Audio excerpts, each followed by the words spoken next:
Welcome to the web series, The Hero's Call, where champions of safety and justice in the community are profiled. The series is co-hosted by attorney Mark Diller and his colleague, Dr. John Naranja. Dr. John is both an attorney and a doctor. We as individuals often face trials of adversity. The challenge we choose to accept or deny is how to overcome these trials and move forward.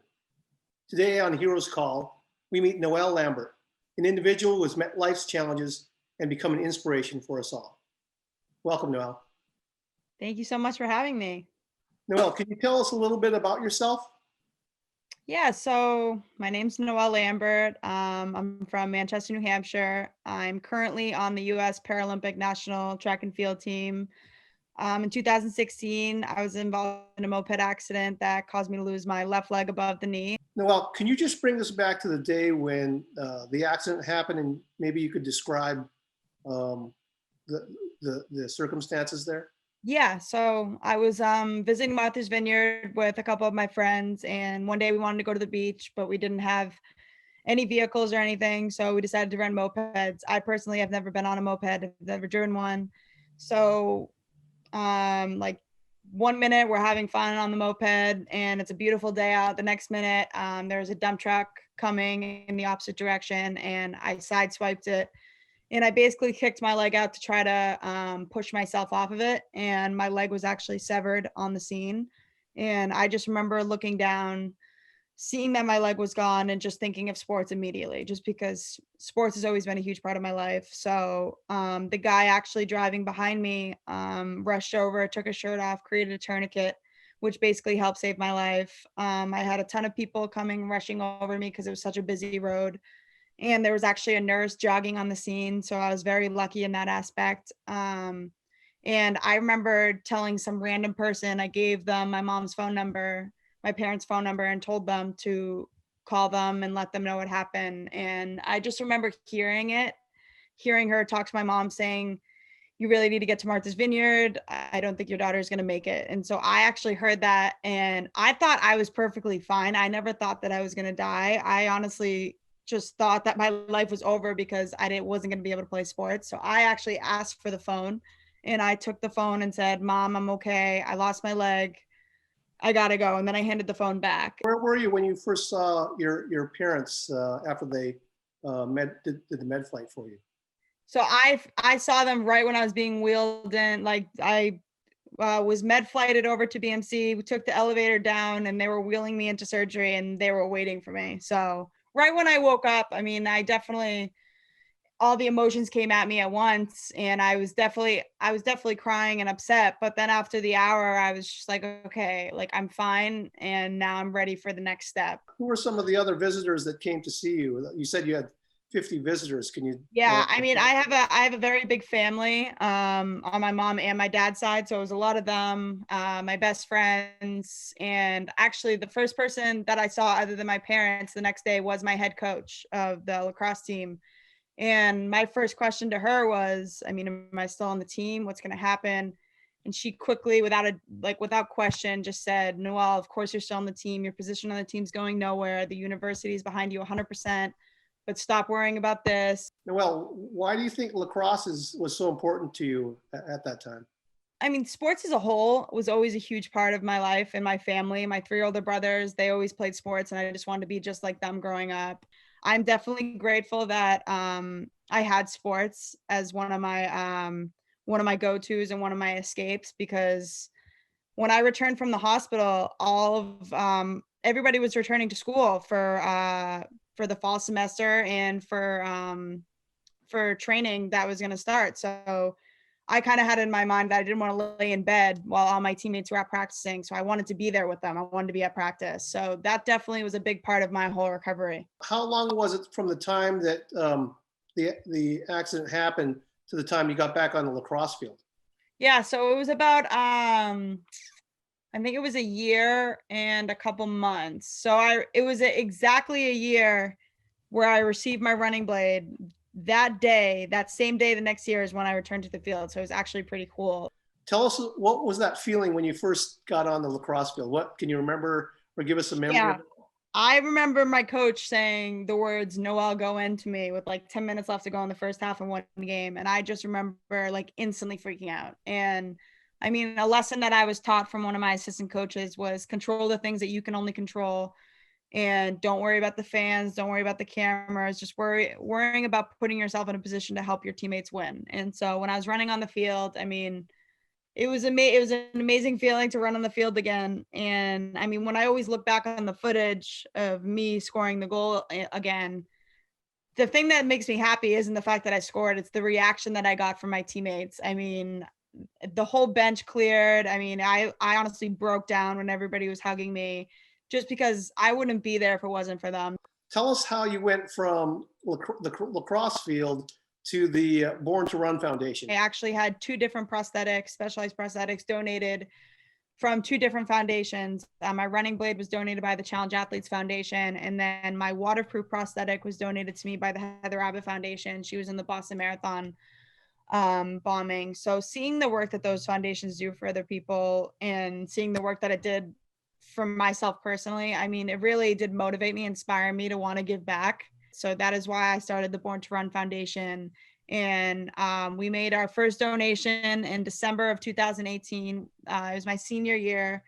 And it was just, I mean, it was amazing just to be a part of. I mean, we donated to a little 3-year-old boy at the time. He had neurofibromatosis, and just he wanted a running blade because he wanted to play sports and just be active like every other kid. And since then, we've actually donated 9 prosthetics, and we are actually donating our 10th one tomorrow. How did you go from starting the foundation and now having given away 10 prosthetics? One simple answer. I mean, it's all the people who are willing to help us and help our mission statement. I mean, my mother, for example, she has a full-time job, and she also does all the foundation work with me and all the board members. It's amazing to see. But since we hired a marketing company, every time we make a donation, we get that exposure out there, and they're able to tap into all the media outlets so that other people can see the foundation, make donations, or people can see what the foundation does in the mission statement, and they can apply for it themselves.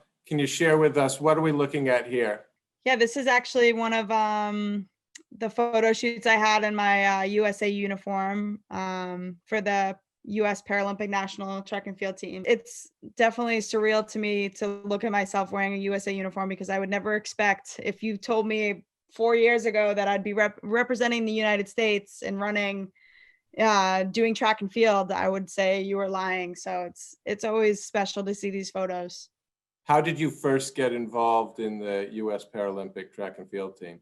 Someone from the Paralympic track and field world reached out to me asking if I've ever thought about doing track and field. And I can tell you, before my accident, and I mean, even afterwards, I hated running. I hated just singularly running and not doing any other, like, for a sport. There had to be an objective to the sport.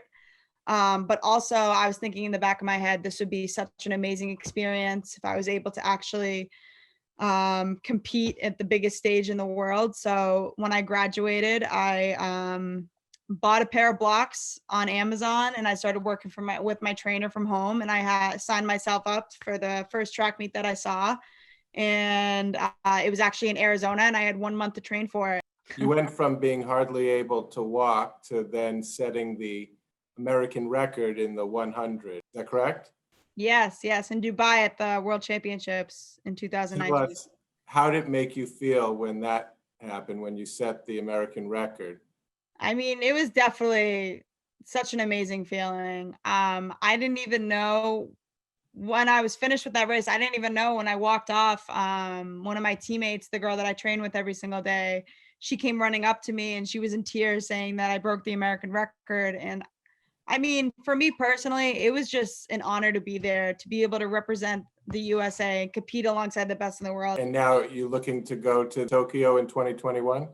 Yes, I'm currently training for that. That's definitely one of my full-time jobs is training. Can you share with us, what are we looking at here?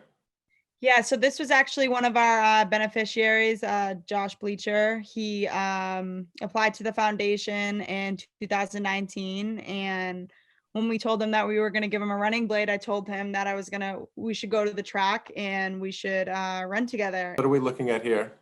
Famita Ayambeku, she's the one on the left. So she has been my mentor and honestly my inspiration throughout this whole entire Paralympic experience. So I actually met her in 2017 at a disabled kids camp, and she kind of took me under her wing after my first meet in Arizona and introduced me to her coach. So now I get to train alongside her every single day. The little boy in the middle is Ryan Feeney. He was one of our beneficiaries. That day we actually went to the track, and I wanted him to see and meet Famita just because he's also a below knee amputee, because I'm technically above knee. So I wanted him to see somebody who is just like him.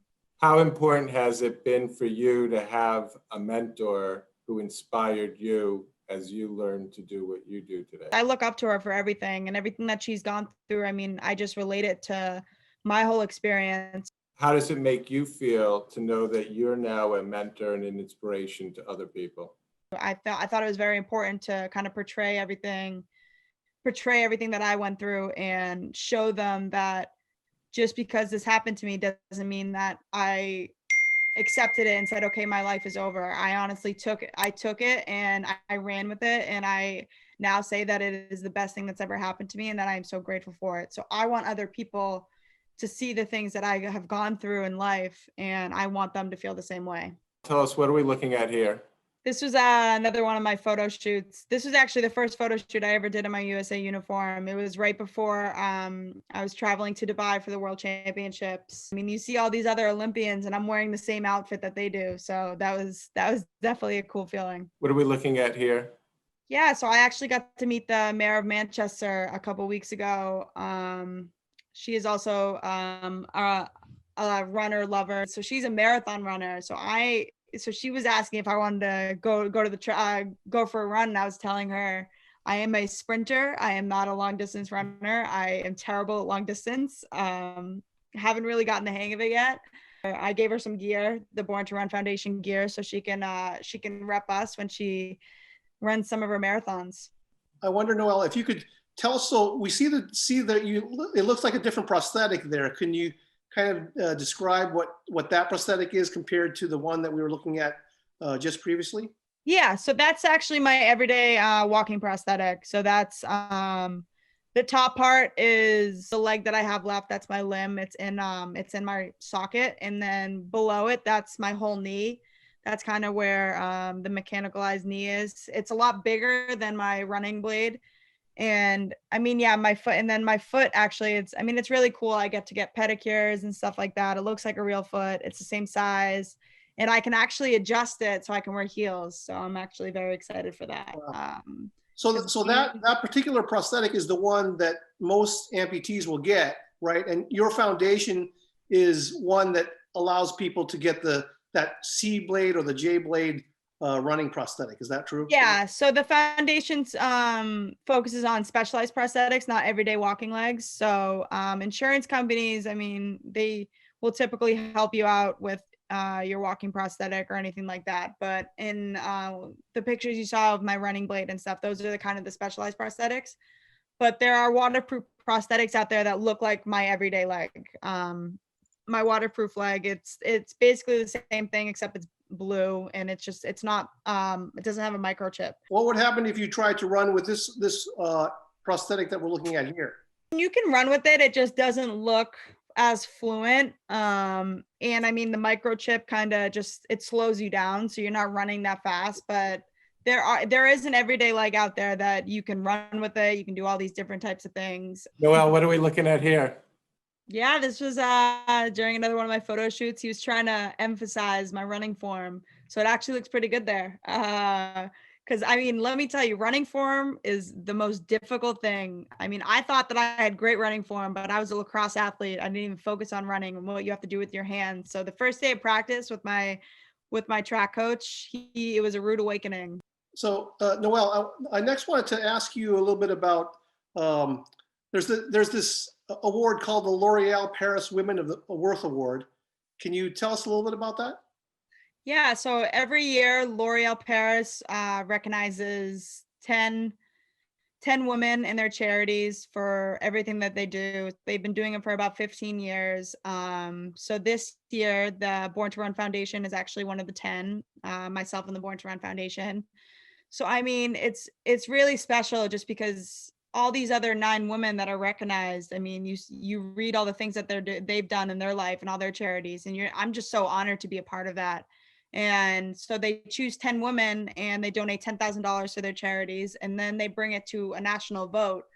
And the national vote opened, I think it was October 19th, and it's open until November 27th. So anybody can vote once a day with 1 email. So every day you can vote once a day. And the national honoree who wins that wins an additional $25,000. So, I mean, the $10,000 is amazing. I mean, we will be able to do a lot with that just because we weren't able to have a lot of our fundraisers this past summer due to COVID-19. So getting that $10,000, that's definitely one of the big reasons why we're able to donate our next prosthetic. If we were to get the $25,000, I mean, then we have about 6 people in line for the foundation. So we want to get them their prosthetics as soon as possible. So receiving that money will definitely be a huge help. They're actually doing an NBC special the night before Thanksgiving at 8 p.m. Just focusing on all the 10 women and their charities. So tune into that because that'll definitely be really cool. Now, when you first learned that you had lost your leg, you think back to that, and now you think about all that you've accomplished today and all the people's lives that you've been able to touch. Did you ever think that was possible? No, I mean, I never thought, I had no idea what I wanted to do with my life right before my accident. I mean, I was going to college and I hadn't really figured out a career path yet. And I mean, having this happen to me when I look back on my accident, I view it as such a positive now. And honestly, I'm living proof that you can do anything you set your mind to. John and I know through what we do for work every day that we have a lot of clients who face great adversity and struggle to find the will and the inspiration that you have. Can you please share with those people who might be watching this today, what kind of advice do you give to them to help them overcome and find the level of success and happiness that you've been able to achieve? Yeah, whatever you're doing in life, you want to find your why. Why are you doing it? Why are you so passionate about it? What pushes you? Why does it push you? So that definitely has helped me, but everybody goes through bad days. Everybody goes through different experiences, but you just have to find you have to find that willingness to never want to give up. And of course, you can have those bad days where you don't want to do anything or you want to be lazy, but the next day you need to say, okay, I need to get up and I need to do better. There are strong people out there that are able to do it by themselves, but if you find that you're trying to do it by yourself and you're having a tough time, use your support systems. How can we contribute? For starters, for the L'Oreal Paris, if you could vote for myself and the foundation once a day until November 27th, that will be greatly appreciated. But if you go to our website, www.theborntorunfoundation.org, just read up on some of our beneficiaries, our mission statement, that would be amazing. If you could just help share it. You can follow us on any of our social medias at the Born to Run Foundation and just follow along. I mean, it will definitely touch your heart, all the people that we donate to, because you get to see videos of them using their different prosthetics in their lives, and it will definitely put a smile on your face. So any donations is accepted, but I mean, the biggest thing, if you could just help spread our mission statement, help us keep spreading awareness. What does the future hold in store for Noelle Lambert and the Born to Run Foundation? Yeah, so for me personally, hopefully Tokyo 2021, competing in the 100-meter. And then for the foundation, I mean, donating as many people as possible and holding all these different fundraisers, hopefully once COVID will ever leave our sites. But yeah, I mean, the biggest goal is to donate as many people as possible. I mean, I think we donated 6 or 7 prosthetics in 2019. So as long as we can keep growing that'll definitely be amazing. I mean, I just want to keep helping as many people as possible. That's definitely the biggest goal. Noelle, from 2016 till now, you've definitely given us some great inspiration, and obviously in the future you have some really big plans. You've showed us the why of why you've done things. You've showed us how strong your support system is. And we want to thank you for sharing that with us on Heroes Call. Thank you for letting me share my experience and my story.